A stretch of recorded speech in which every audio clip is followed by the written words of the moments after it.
It's the middle of the week on Simon's Trading Channel. Welcome, thank you for joining me. That's right, it's Wednesday.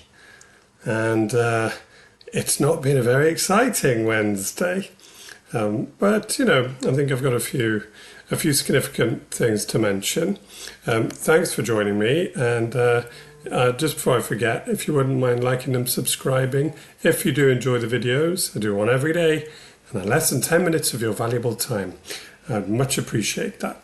Okay, so this is the day time frame on Bybit, and as you can see, that's not exactly a volatile day.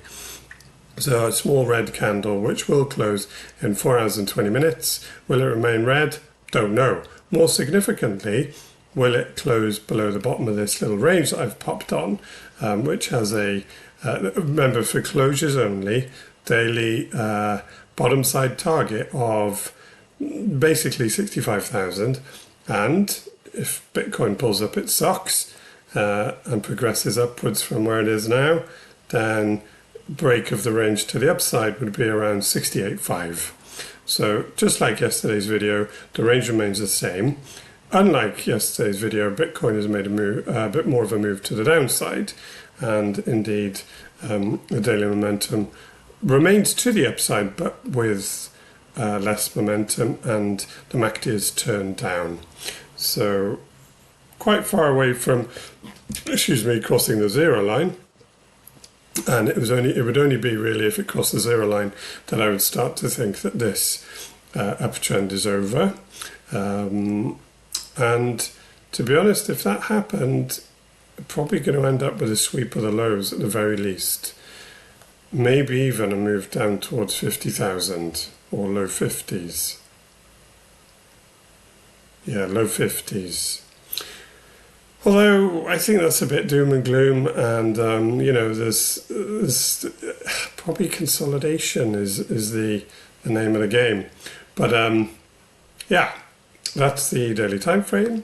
So I'm going to zoom down to the 4 hour, and you can see since I recorded yesterday's video, right, Tuesday 9 o'clock, it's been sideways, completely sideways.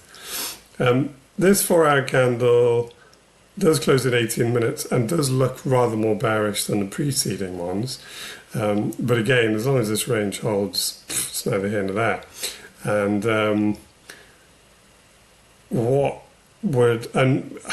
I guess what you could say, well, I'll probably look at this actually, I'm going to jump down to an even lower time frame because the volatility's not really there.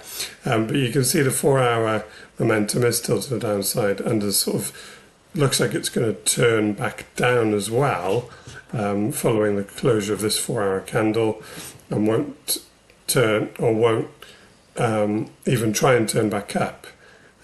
With prices below 66,250, so a good $750 away from where it is at the moment.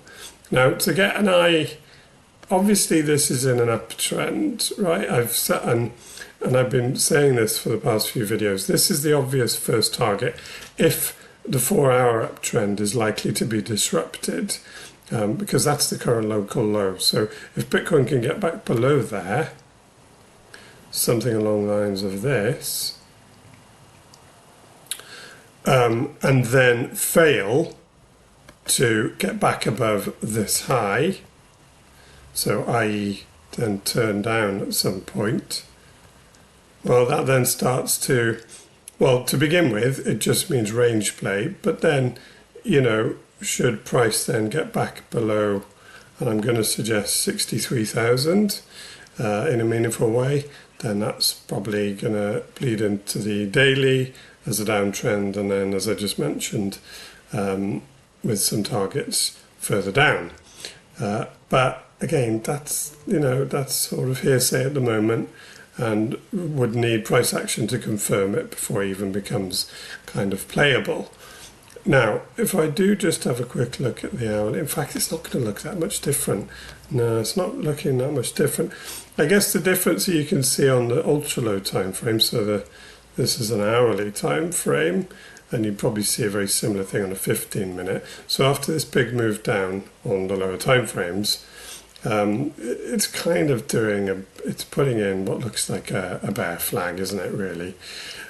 The momentum looks like it's going to turn down from the zero line and the hourly, but, it chops around above and below the zero line on these lower time frames, so it's not quite as useful.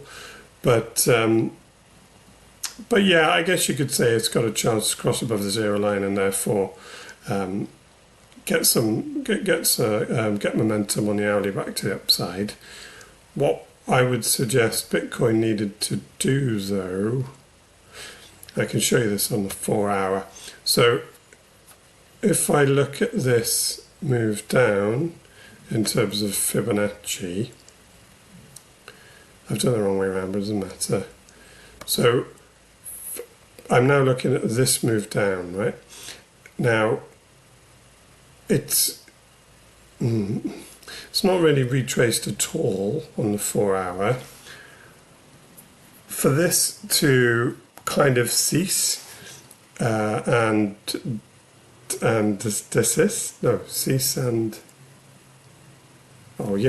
it to change around, then I think Bitcoin at least needs to get up to the 0.5 here, which is at 67.5, but really better back above about 68,000.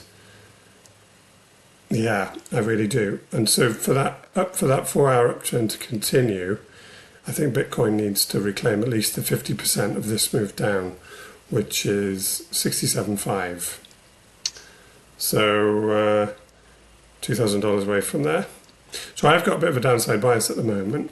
However, I think there's an obvious support level coming in at 63, and I was talking about that yesterday, which was but specifically with regards to the weekly time frame, and you can see what I was on about very quickly and simply.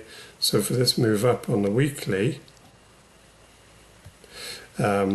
you can see the 382, which would be a shallow pullback, is at 63,000. So,